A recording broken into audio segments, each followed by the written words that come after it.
I meant to actually have this go live in about 4 minutes. I was trying to schedule it for 4 minutes from now, but it skipped ahead and started.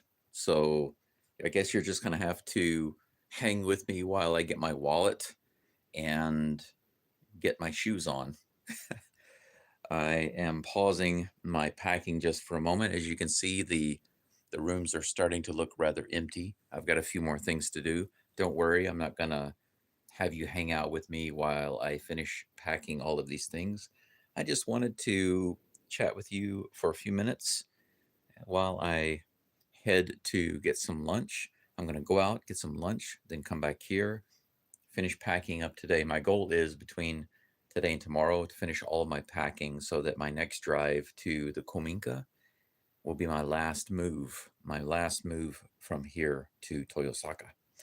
Give me just a moment. I'm going to have to put the phone down just long enough to grab a few things. The first thing will be my wallet and, of course, my mentholatum lipstick chapstick. There we go. Need to get my coins, my money, my okane, my keys to the van. Definitely need my wallet. That's most of my okane. Coins are not going to be enough to buy me lunch.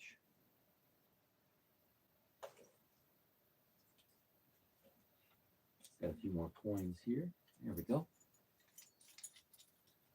I hope you guys are doing all right today. I called a baseball live stream this morning. I've been doing that on a second YouTube channel. It's been really busy recently. They've been playing games almost every single day. They've got 18 days in a row of games, and I've been doing the live stream play by play. The reason I started doing that is because I was looking for another way to try to build an income stream, and nobody was doing the English live stream games. But let me turn the screen around so you can see a little bit here. You can see that a lot of the rooms are empty, right? Why is the camera not focusing? I don't quite understand why it's not focusing. But anyway, if you could see right now, you'll see that there's a lot of empty space. The hallway is empty. I've pulled up the rugs. This room is mostly empty. There's still some things left behind. I'm not quite sure why it's not focusing. That I don't understand at all. So I guess we'll turn the camera around. If it will turn around, there it goes. It's focused on me, so I guess that's good. Anyway, let me try again. Let's see if it'll focus. No, still not focusing. Wow, this phone actually has no stabilization. I didn't pay a lot for this phone. The main reason I got it is because it has a huge battery. That's the primary reason I got it. I realized that the thing that I value most for my phone is to have a really big battery, and this battery is like 10,000 mAh. It's massive. Now it's finally focused. It took long enough. This living room here is mostly empty.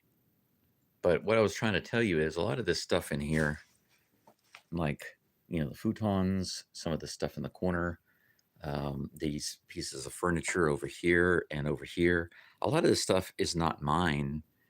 Even over there, there's some furniture in the corner where my computer is and another dresser to the right, which you can't see. A lot of this stuff that's here, it was in this house before I moved in. It's not mine.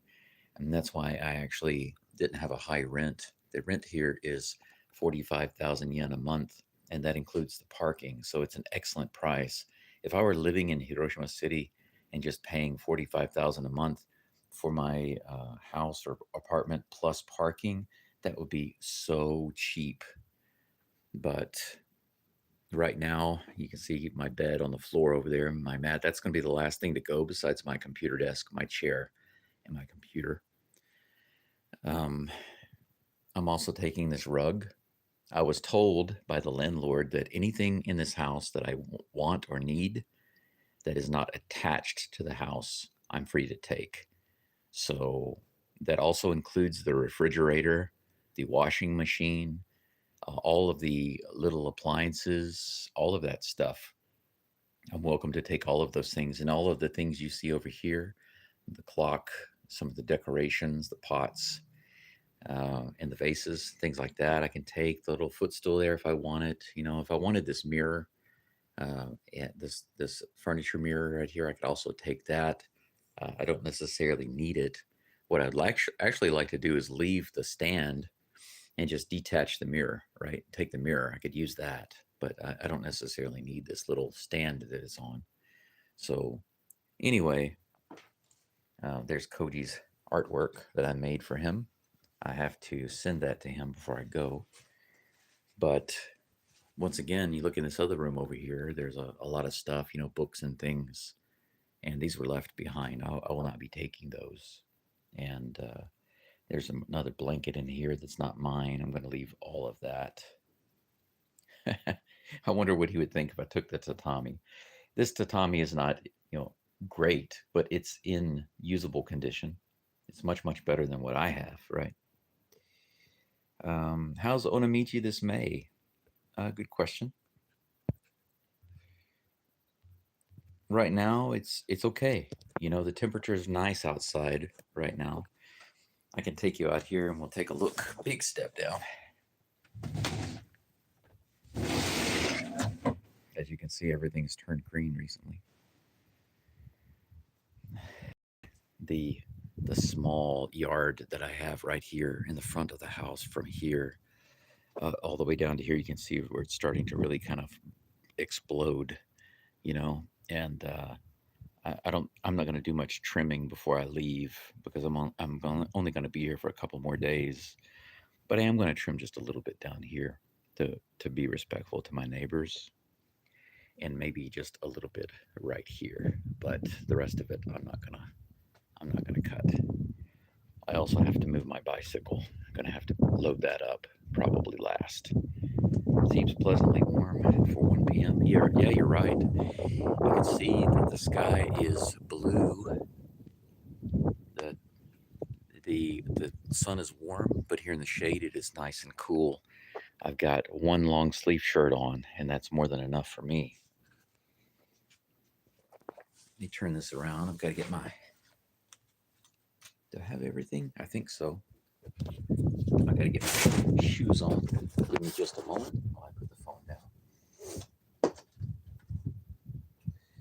I put my shoes on.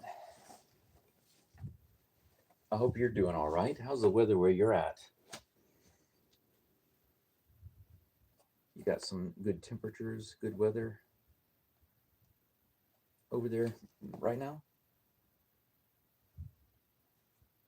I would say right now the temperature is probably about 18 degrees, maybe.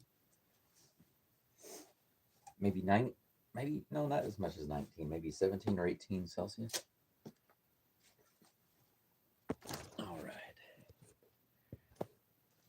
Turn this back around. Is it going to focus again? Once again, we have the focus issue, right? Okay, I just figured out if I hit the switch camera button twice, it refocuses. Not quite sure why that is. You know, actually, now that I think about it, I think I might know why. This phone has 3 different cameras, and I think what it's actually doing is switching between cameras. One camera is locked, so there's no way for it to focus. And when I hit that button a second time, it switches to a different camera, and then suddenly everything is in focus. But yeah, from here, by the way, this is, you know, this house here belongs to my neighbor, my good neighbor, Mibu-san, but they have such a beautiful garden in this. Look at this garden right here. Isn't it wonderful? It's just beautiful. Obviously, the grass needs to be cut, but whenever they have these trees in this garden manicured, it's just gorgeous. I think it's just wonderful. But anyway, I'm so close to the Shinkansen station. Whenever the Shinkansen passes through, you can hear it from here. You can actually kind of see it. right over there. So this is a very convenient location to live if you want to just go quickly get on the Shinkansen. You can walk from here to the Shinkansen station in about 5 minutes. So you can walk from here to there, hop on the train, and go towards Osaka or go towards Hiroshima. So from here, you can be in Hiroshima literally in about 30 minutes. 5 minute walk to the station and about a 25-minute ride to Hiroshima station. So it's super convenient. You could live in Onomichi and get to Hiroshima City really quickly. Let's walk up to the van. I haven't decided for sure where to go to eat lunch. I want to get something nice that gives me a lot of energy because I want to get as much energy as I can. And by the way, from the outside, this is my house that I've been renting in Onomichi. This two-story right here. It has 2 bedrooms upstairs. Downstairs, it has a nice small kitchen, and then the small tiny room in the front there. That's where I've been sleeping. And I chose that room because it's the smallest and it has an AC. And during the winter time, it's the easiest to keep warm. Just to keep that one room warm, it costs less in electricity. And then it has a huge living room and then another room on the first floor that's like a study, but that also has an AC. So I was able to use it as a spare bedroom. And whenever my girl, I guess you could say, kind of my girlfriend in a way, maybe I should just call her, maybe she was my lover. I don't know what to say. I don't know how to define our relationship, but she stayed with me for a short time before she went to Kagoshima, and she stayed in that room. And then whenever Glenn came to visit, he stayed upstairs. So plenty of room in this house for guests.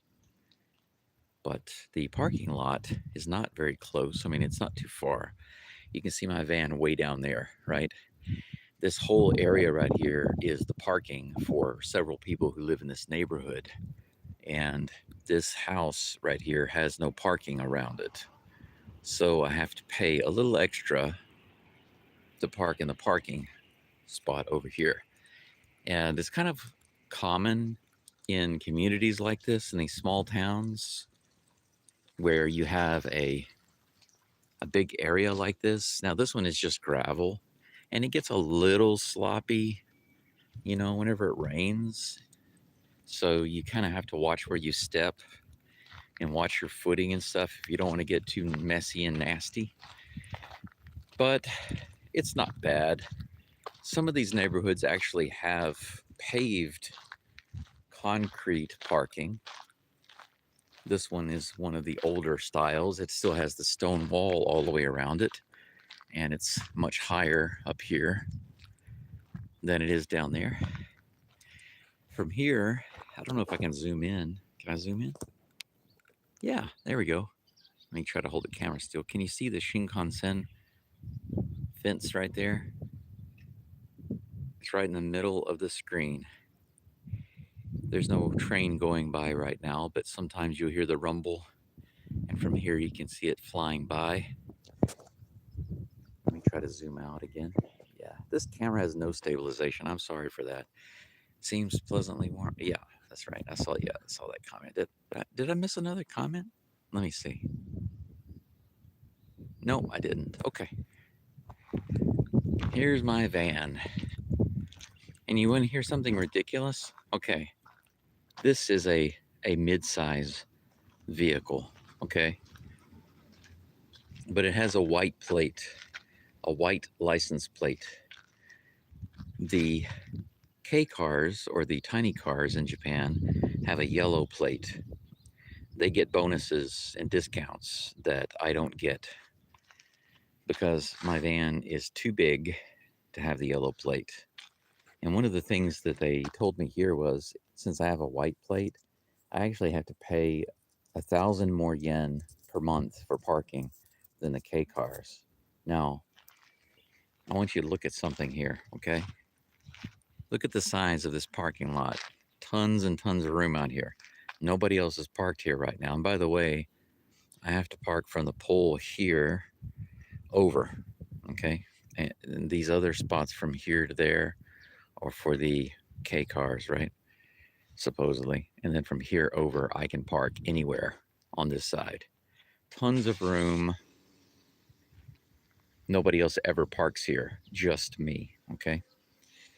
And the ridiculous thing is, even though there's such a huge amount of room in this parking lot, it doesn't matter if I'm driving a little car like this or a somewhat larger car. It's only like what, not even a half a meter longer than these K cars.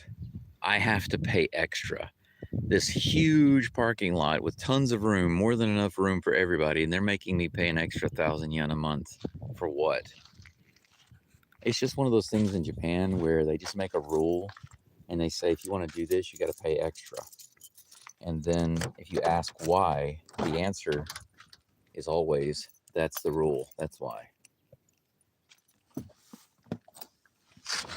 That's got to be the one of the top five for sure. One of the top five things that annoys me in Japan. Whenever you ask a question and you want a serious answer, they say, "Oh, by the way, since your plate is white, a white plate, you have to pay 1,000 extra yen a month for parking." And I ask why, and their answer is that's the rule. But that doesn't answer the question, not even a little. If the parking lot is small, okay, because in the cities you often have the same issue where some parking spaces, and for those of you who haven't driven in Japan or who might drive in Japan in the future, maybe this information will help you. But here's the thing. When you're driving around, you really have to pay attention to the parking spots because some of the parking spots are meant for the K cars only and they're shorter. The parking spots are shorter. So if you don't have one of those small cars, you're not supposed to park there because your car will stick out. And that's why they're marked for the K cars only. So whenever you're driving something like this, you have to pay attention to the parking spot. I have parked accidentally in the wrong spots a couple of times. Now, there have been a couple of times where I parked in the wrong spot on purpose because I was like, screw this. I think there's plenty of room for me here.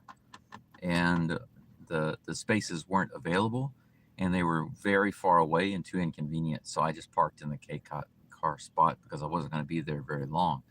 But you're not supposed to do that. So just letting you know.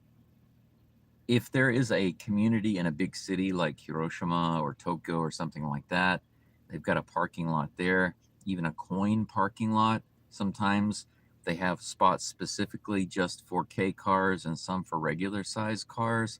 Now, I will say this, in a coin parking spot, typically the price is the same for everybody. But there are some parking lots where if you want to rent monthly close to your home, so if you live in an area and you want to rent a monthly spot for your car nearby, quite often, depending on the size of your car, you might have to pay more. And the reason is because space is at a premium. They don't have a lot of space. The parking lot's not so big, and so they charge you a little more. And if you have an RV, you'll pay even more. And some parking lots rather, they don't even have a space for a larger car. So some can't even accommodate a white plate car, much less an RV or a big truck. So some places won't even rent to me in this minivan, because it's just not built. The parking lot is not built for a car like this. And so they charge a little bit more. And in that situation, I understand. But this is often the case in Japan where something like this happens, right? Where the parking lot is not so big. It's difficult to put the larger cars, they take up more space, and so they charge a little more. So then everybody starts charging more. And so that's what happens in Japan. They say, well, your car is bigger, that's why we charge you for the space. And that's probably what they would tell me here. if I push for an answer, if I say, no, no, no, you don't understand my question. I know that's the rule, but why is it the rule? They'll say, well, your car is bigger. Yeah, my car is bigger by like this much, literally by about this much. And this parking lot is huge. It's not inconveniencing anybody or causing anybody any extra grief or stress by me parking here. Literally zero. Parking is not at a premium in Onomichi, especially in this old neighborhood. My house is kind of a newer house and it's 55 years old. This area here is not a new area, and it's a huge parking lot. It's not even 20% full, this parking lot. And they're charging me extra. Why? Because that's what they do everywhere in Japan. So that's what they will basically tell you. That's the rule. You have a bigger car, so you must pay more. Even if there's no logical reason for why you're paying more. You're just told you have to pay more because that's the way it is in Japan. It's not a good answer. So, but that's the thing that I wanted to say. Top 5 complaints about Japan is the answer, that's the rule. A friend of mine the other day, we were talking about his religion. I'm not going to say anything about his religion or anything like that, but there's something that he has to do. Well, he doesn't have to do it. His religion dictates that he has to do something every day, not just every day, but multiple times a day. So I just found it very inconvenient, because it is inconvenient. Whether you believe in doing it or not doesn't matter. The point is, it's inconvenient. And I asked him, that's pretty inconvenient. Why do you do that? And he said, well, that's the rule. And I just laughed and I said, it's not a good answer. You mean that's your religion's rules? You're doing it because they said you have to, but that's not my question. My question is why? Who created the rule? Why does the rule exist? What is it supposed to do for you? And why have you accepted this rule? Because I find it very inconvenient for life. I would not be able to do that. There's no way I would agree to that. But anyway, I think maybe we can drive to get some lunch.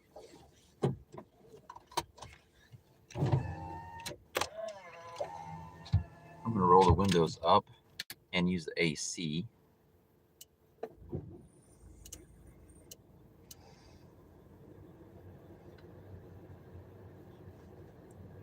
I still haven't decided where to go for lunch, but I think I know where I want to go. I think I want some curry. So let's go get some curry. We'll have a little chat on the way, and I'll tell you about all of the main things that I need to get done. But what I would like to do before I really get going here, I'd like to find a good spot to put the phone so I don't have to carry it. Can we try this?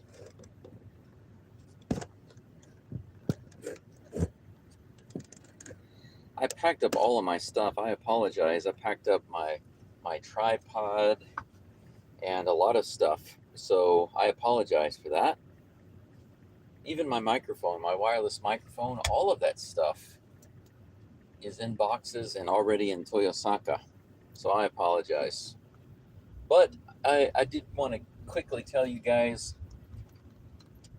the main things that I have to do and what I bought and what is ready. And I'm going to start that off with telling you something that I haven't really spoken much of yet.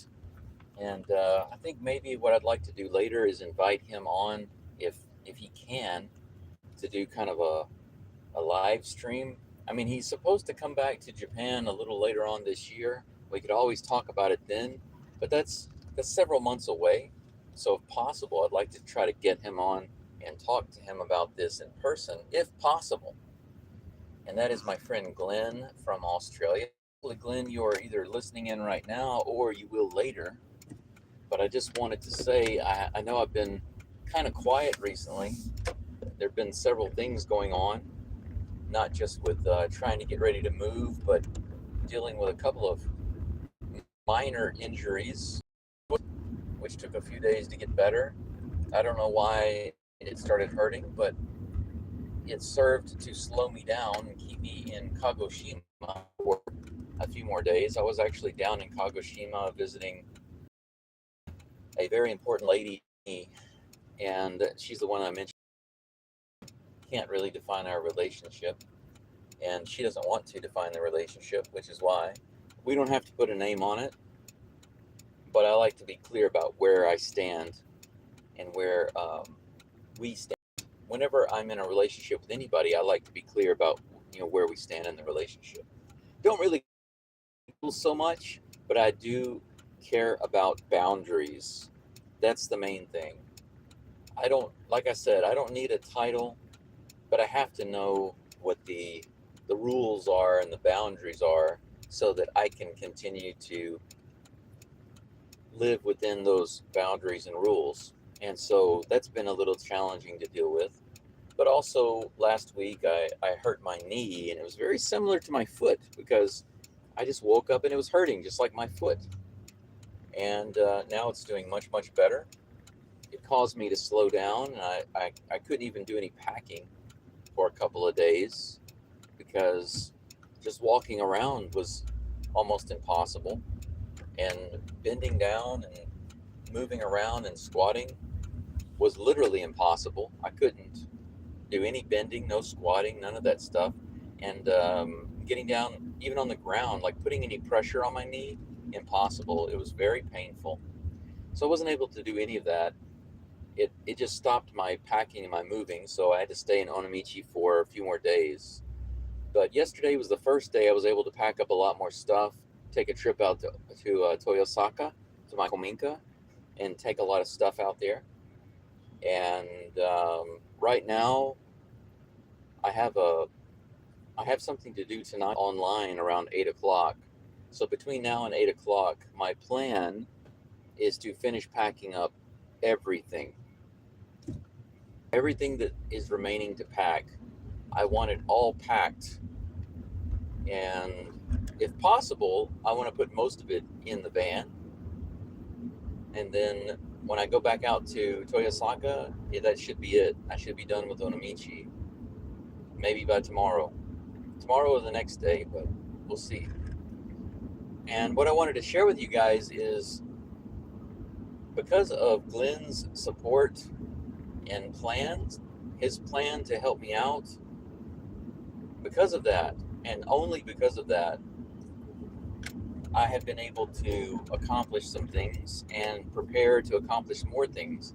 One of those is I have a really nice new water pump. There is a well behind my house, okay? Not the shallow well that you might be familiar with, but an actual well that goes way down deep. It has an old pump sitting on top of it, something that I wasn't aware of until I cut all of the grass. Until I cut all of the grass behind my house, I wasn't able to find that pump. But now that the grass is cleared, that old pump can be removed, and there is an electrical plug next to that pump. And I believe that the electricity is still good.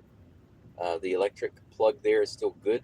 So I will connect a new pump, which I bought, a very nice deep water well pump, and it's supposed to be very strong. It also has an automatic switch. So whenever I turn on a sink or flush a toilet or turn on the bathtub, whatever, it automatically comes on, and it has good strong pressure. So I'm going to be installing that very soon. It's one of my priorities when I first get out to the house.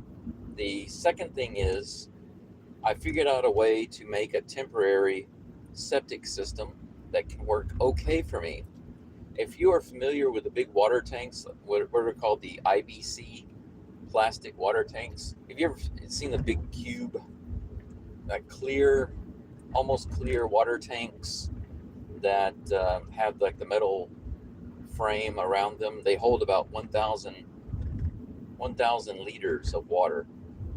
You could say it's about 1/3 the size of a typical septic tank, but since it's only me out of the house right now, I can't spend the 1.2 million yen that they want for the septic system. The city is actually, just Japan in general is unreasonable with putting in new septic systems. They want you to spend over 2 million yen. They give you a subsidy of about up to 800,000 yen, and it sounds good, but still you have to come up with 1.2 million yen. But the payments don't end there. They come out to your house about 5 times a year. They come out 3 times just to check it for maintenance, and you have to pay every time they come out. They come out 1 time just to check kind of like the pH balance or whatever. You have to pay for that visit also. And then they come out once a year to empty it, and you have to pay for that also. And by the way, these are all mandatory. These are compulsory. So think about that. The city demands that you use an approved contractor. They and this is law, by the way. You have no choice. It's mandatory. It's compulsory.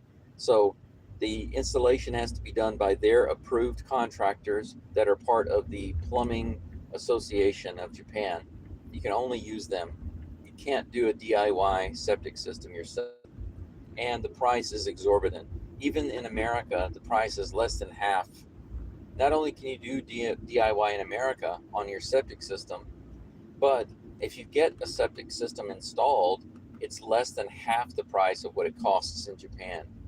The other thing is, even with the subsidy, you're still going to pay 1.2 million yen at least to get it done. And then you're going to pay about 50,000 to 60,000 yen per year for regular checkups, maintenance, as if a septic system needs so much maintenance throughout the year, and emptying. So you just have to pay and pay and pay and pay some more. They really are punishing when it comes to a lot of aspects. And to think about this is actually highly discouraging to their efforts to revitalize the countryside. If they're really serious about revitalizing and rebuilding these countryside areas, then they need to get serious about fixing issues like this instead of, I don't want to use that word, it's a little harsh. I'll use the word scamming, okay? There's another word that I feel like is more appropriate, but because we're on YouTube, I won't use it.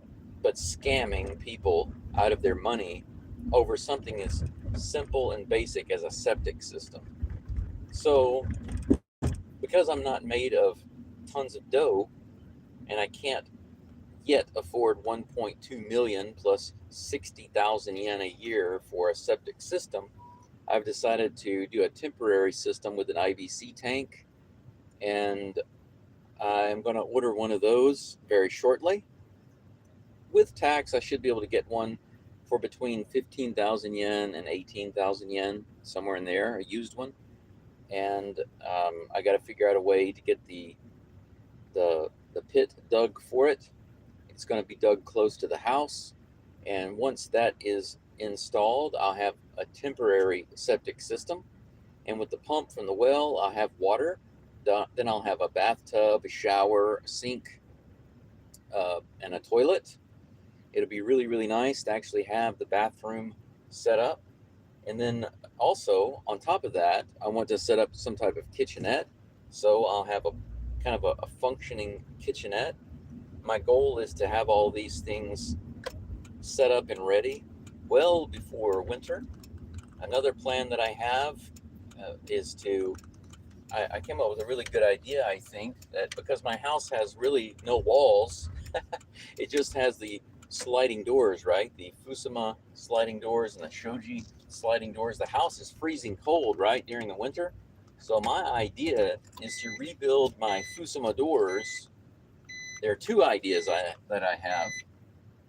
Okay, one is for what you call the inner doors, the doors that separate the rooms, and then the doors that go around the outside of the house.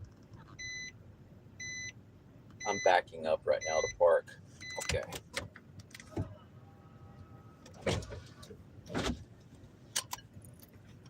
All right. I'm at the curry place now.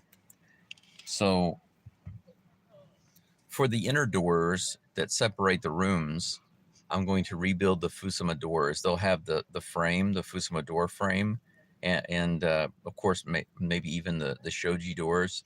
But on the inside, I'm going to use some foam insulation, the blue foam insulation. And then I'll cover it with washi paper so that the doors will continue to look traditional, but they'll actually have some insulating properties. On the outside walls, okay, the Fusuma sliding doors on the outside. Here's my idea, okay? I'm going to rebuild those so that they are maybe about this thick. And on the inside, I'm going to have, I believe, rock wool insulation. So on the outside and on the inside, they will still look like Fusuma doors, but they're actually going to be like Fusuma walls. And they will offer complete full insulation just like a house, but they won't look like walls. They will look like Fusuma doors. That's my idea. And I will make these the same all the way around the house.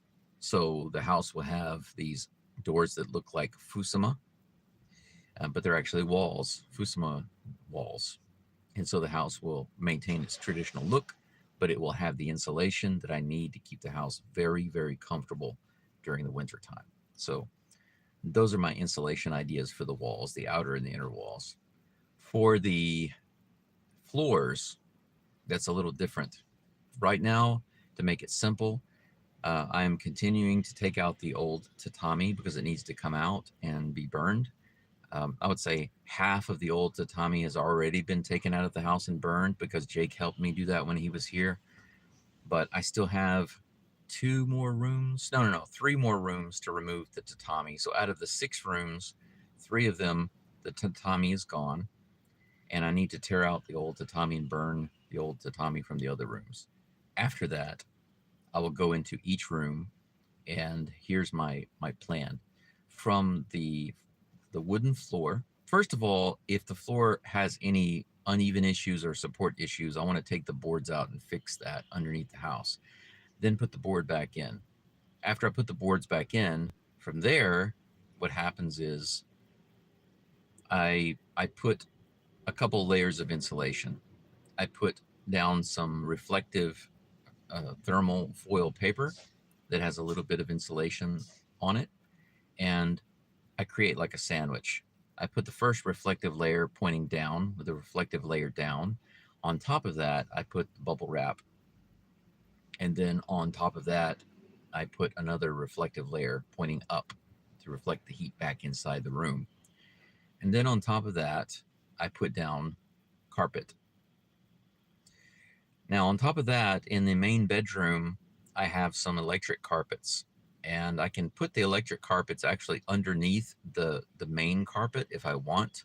I haven't decided yet, but I probably will do that just to make the room, the floor in the room look more uniform. Because right now, the room is 4 meters by 4 meters. And the carpet that I have right now is 4 meters by 4 meters. It covers the entire room. So the main bedroom that I want to have set up, you could say it's really like the living room area, but I'm going to make it into my central main living area first. That room has an irori, a Japanese hearth, Japanese fireplace. So my goal is to utilize that irori, utilize that fire pit into the room. So whenever I put down the insulation and the carpet and all of that, I have to build it around the irori. And then I can have the electric carpet underneath.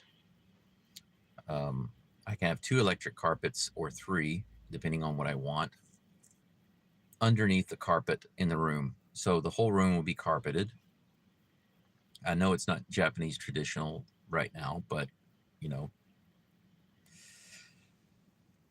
tatami is really, really expensive. Now, here is one thing that I can do if I want to. I can buy, like the thin layer of tatami, and I can get a 4 meter by 4 meter piece I can get a piece that's big enough to roll out in there and cover that whole room if I want it to have the tatami traditional look. I can do that. There's just no reason to do that right now, especially since I've got so much to do in the way of renovation and repair. So that's essentially what I'm going to do in the rooms initially to help with the insulation, the Fusuma door insulation, right? And then putting down the thermal paper and bubble wrap to insulate the floors. It's a very cheap option, and I can get that laid down in every room in the house. Once that's laid down, all of the airflow coming through the cracks from the bottom will be blocked. None of that will be coming in anymore. So that will immediately help the house from the bottom uh, block that cold air coming in from the winter time. Getting the Fusuma doors installed all the way around, even if they're insulated or not, I can go through and insulate them one at a time, but even if they're not insulated yet, it still will greatly help block the cold air from the outside and make the house much more comfortable and manageable during the wintertime. My main focus is to get the main room, like the main bedroom living area, insulated and sealed off. And so that it can be climate controlled and clean and very comfortable, right? That's my plan. So there we go. Those are the things I'm going to be concentrating on whenever I get out to the house after a couple of days from now. Get my original bedroom cleaned out so that I can stay there temporarily. And while I'm in there, I'll go into the Irori room, clean that out completely, put down the insulation on the floor, um, go ahead and get the carpet and the electric carpets put down. I'm not going to need them right now because obviously summer is basically coming around the corner, so I'm not going to need to heat the room. But going ahead and getting them down now means I don't have to pull everything out and put them in later. So I'll go ahead and put those down, and after that I can put in things like the bed, the sofa or chairs, and my desk and things like that. I can get the room set up. The front of the house actually has kind of a breakfast nook type area, and I really want to also get that sealed off and insulated because I want to integrate it into that bedroom as part of the bedroom. Maybe even turn that into kind of my kitchenette, so I can have I do have a dining room and four tables, a dining room table and four chairs now. So I'm going to put that in that front little breakfast nook area. But first, I have to. That floor is just wood. It's bare wood, and you can look through the cracks and see the floor underneath. So obviously, that needs to be cleaned up and then insulated. And then I have to put something down on top of it. But the good thing is, since I was given basically the permission to take everything I want from Onomichi, there are a lot of rugs, and some of them are very, very large. So I can actually take these rugs and use them in the house. So after I put down the bubble wrap and the thermal insulation, I have a lot of rugs that I'm bringing from Onomichi, and I can put them on top of that. So I also was able to get a vacuum cleaner. So now I have a vacuum cleaner. It will be easy for me to maybe once a week go through the house and just vacuum the carpets to keep all the dust and dirt out. It will be really nice when I get the house to a point where I actually have to take my shoes off when I go in the house, because right now I only have one room with carpet where I have to take my shoes off when I go in that room. But it will be nice whenever the house is to the point where we can only wear our shoes when we walk around the Engawa, the porch on the outside edge. Um, it will be nice when every room has insulation and carpet. So I'm very, very happy to think about that. But anyway, I am here at the curry place. That's all I really want to share with you guys. These are my big things coming up. When I get to the house, I have to finish setting up my internet. It appears to be working. I just need to set up my account. I need to connect the water pump and run the pipes to the house and connect those. Then I have to set up the IBC tank. I have to see about getting it dug, getting a hole dug for it for my temporary septic system, and get that all hooked up. Also, what else? Let's see. Water, septic system, get the bedroom cleaned out, get myself set up in there, and do some basic cleanup. There's a lot of stuff that needs to be cleaned up, and get the kitchenette set up as quickly as possible. I need to clean out the fridge. There are a lot of little things to do. But if anybody's in Hiroshima anytime soon and you want to help out, feel free to connect with me and come by. I would be more than happy to put you to work. But there's a lot of stuff that needs to be done as far as cleaning, and I'm going to do my best. Health wise, I've got more recovery to do, but I think that I'm getting better, even though I'm not taking my medicine. I believe that I can overcome this thing, and I can get better. So that's all for now. I love you guys so much. Thank you for being here, anyone who stopped in. And like I said, I have more information that I want to share with you later on about how Glenn has helped me and the things that he's done for me. I'm not sure exactly how much or what I can share. That's why I haven't really said much about it.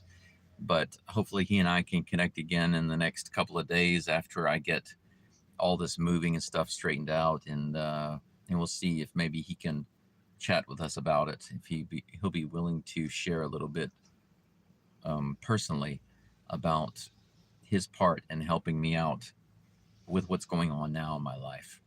But anyway, that's really all for now. Leave a comment if you guys think I need a shave or if I just need to let it grow. I don't know. No more chats. Okay, no more live chat messages. Thank you so much for being here. I appreciate you. I didn't have my glasses on, so let me see. Who are the messages coming from? Tai Tai. Oh, Tai Tai, thank you so much. I appreciate you being here. Appreciate your comments. And I will see you all again, hopefully very soon after I get moved in Toyosaka. For now, that's it. I'll let you go. And I guess the only thing left to say is, Jane, see you.